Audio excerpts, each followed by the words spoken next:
बोलिए कृष्ण भगवान की जय। बोलो राई दामोदर भगवान की जय। एक समय की बात है, एक छोटी सी लड़की जो कार्तिक नहाया करती थी। कार्तिक का महीना पूरा हुआ तो सब कहने लगे कि गंगा जी जाएं या यमुना जी या हरिद्वार होकर आएं। एक स्त्री बोली, मैं तो राई दामोदर भगवान को जिमाऊंगी। सब पूछने लगे कि कैसे होते हैं। स्त्री बोली, मोर मुकुट, गले में बैजंती माला और हाथों में पीताम्बर, ऐसे होते हैं राई दामोदर भगवान। वह लड़की अपने घर आई, भगवान की रसोई बनाई, मंदिर में आई और बोली, आओ मेरे भगवान जीमो। मंदिर में भगवान नहीं मिले। मंदिर से शहर में गई, शहर से जंगल में गई और जंगल में पहाड़ों पर चढ़ गई। भगवान को पुकारते सुबह से शाम हो गई। भगवान लड़की को पहाड़ पर चढ़ते देखा और बोले कि यह तो ऊपर से गिरकर मर जाएगी और मेरे सिर हत्या लगेगी, इसे दर्शन देने ही होंगे। भगवान ब्राह्मण का रूप धरकर आए और बोले, चल बेटा, मैं तेरा भगवान हूँ, तू मुझे जिमा दे। लड़की बोली कि नहीं, तुम मेरे भगवान नहीं हो।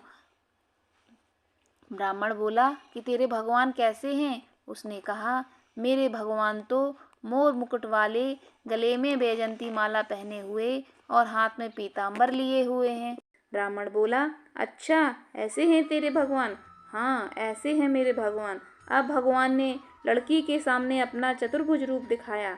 अब लड़की खुश हो गई और बोली कि हाँ, तुम ही मेरे भगवान हो। अब आगे आगे वह छोटी लड़की भाग रही थी और पीछे पीछे भगवान आ रहे थे। भागते भागते संग की सहेलियों से बोली कि मेरे घर मेरे भगवान आए हैं। उसमें से किसी एक ने कहा कि देखो तो इसके भगवान कैसे हैं। जिसके दो माँ भाग्य में बेटियां थीं। भगवान के बेटी दर्शन का लिखे नाम थे, राई था। उन्हें हो वह गए। बहुत हे राई सुंदर और दामोदर सुशील भगवान, थी। जैसे भगवान आपने कृष्ण लड़की की को पक्की दर्शन भक्त दिए थी। वैसे एक सभी बार को भगवान देना। कृष्ण बोलो राई उनकी दामोदर परीक्षा लेने भगवान हेतु की दशहरा जय। बेचने वाले बनकर आए और आवाज देने लगे। राई अपनी माँ से बोली, मुझे भी डासरिया चाहिए। माँ बोली, मैं पैसे कहाँ से लाऊं? बाजरी है, वो ले जा। बाजरी के भगवान ने फूंक मारी तो फूंक से बाजरी उड़ के राई की आंख में चली गई। राई जोर जोर से रोने लगी। भगवान वहां से अंतर ध्यान हो गए, वैद्य का रूप धारण कर वहां आ गए और आवाज देने लगे। राई की माँ बाहर आई और बोली, वैद्य जी, मेरी बेटी की आंख में फूंस गिर गया है, उसे निकाल दो। भगवान बोले, अगर मैं फूंस निकालूं तो उसका विवाह मेरे साथ करना पड़ेगा। राई की माँ तैयार हो गई, सगाई कर दी। कार्तिक शुक्ला 11 के दिन विवाह निश्चित किया। माँ सोचने लगी कि बेटी को क्या दूं। सोनी की दुकान पर जाकर बोली, मेरी राई के लिए लौंग व बिछिया गढ़ दे। सुनार बोला, मुझे समय नहीं है, मैं तो कृष्ण भगवान के गहने गढ़ रहा हूँ। हलवाई और बनिया वो जहाँ भी गई उसको यही जवाब मिला। माँ तो घर आ गई, अब क्या करें। वो घर आई, झोपड़ी महल में बदल गई। आनंद हो गया, ठाठ से विवाह की तैयारियां होने लगी। भगवान बारात लाए। माँ ने खूब ठाठ से राई का विवाह भगवान कृष्ण के साथ कर दिया। भगवान राई को लेके द्वारका गए तो राई के महल में ही रहने लगे। दूसरी रानियां चिढ़ने लगीं। सावन में राई पीहर गई। भगवान ने सोचा, राई के तीज भेजूं। 7 जरी के बेस और 5 सोने के पचेटे रखे। 2 हंसों को बुलाया। वो बोले, सीधे राई के पीहर जाना, कहीं मत रुकना। राधा रुक्मण को पता चला तो उन्होंने हंसों को अपने महल में बुला के कहा, थोड़े मोती चुग लो। हंस आ गए, मोती चुगने लगे। राधा रुक्मण ने सारा सामान निकाल कर उसमें फटे पुराने कपड़े और 5 कांटे बांध दिए। पोटली हंसों को दे दी। हंस सामान लेके राई के पास गए। राई खुशी से नाचने लगी। जैसे ही पोट खोली, 5 उंगलियों में 5 कांटे चुभ गए। राई दुखी हुई। सावन खत्म हुआ तो भगवान लेने आए। राई भगवान से बोली नहीं। भगवान आए तो राई दूर दूर हो जाए। भगवान ने सोचा कोई बात नहीं, राई फिर भी नहीं बोले। इतने पर भी राई भगवान को अपने महल में ही जिमाती, भोजन में दही जरूर देती। एक दिन भगवान बिल्लो गाना के दही खा गए। अब राई दही कहाँ से रखे।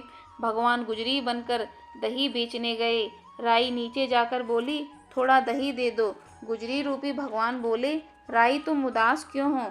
हमने सुना आप भगवान से नाराज़ हैं। राई बोली, तुझे क्या मतलब, तू जा। तू गुजरी रूपी भगवान बोले हम सहेली जैसी हैं, तो मन की बात कहो, मैं किसी को नहीं कहूँगी। राई ने सारी बात कही। सुनते ही भगवान को अचंभा हुआ और वे असली रूप में आ गए और बोले, ये कैसे हुआ? मैंने तो जरी के बेस और सोने के पचेटे भेजे।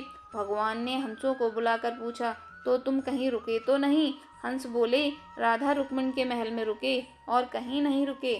भगवान ने राधा रुक्मण को बुलाया और पूछा, आपने ऐसा क्यों किया? वो बोली, आप हमारे महल नहीं पधारे, इसलिए हमने ऐसा किया।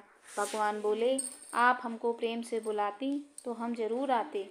फिर भगवान बोले, कार्तिक का महीना राई को दूंगा, 5 दिन पंचतिथ्या राधा रुक्मिण को व 11 सत्यभामा को दूंगा। भगवान ने सबको मना दिया। हे भगवान, राधा रुक्मिण राई को मान दिया, वैसे सबको देना। घटती को पूरी कर जो, पूरी को प्राण छोड़ जो, भूल चूक माफ कर जो। बोलो राई दामोदर भगवान की जय। अगर आपको ये कथा अच्छी लगी हो तो प्लीज़ इस कथा को लाइक कर दीजिए और हमारे चैनल को सब्सक्राइब ज़रूर कर लीजिए, जिससे आपको आगे भी इसी तरह की कथा सुनने को मिलती रहेंगी और हमारा मनोबल बढ़ता रहेगा। धन्यवाद।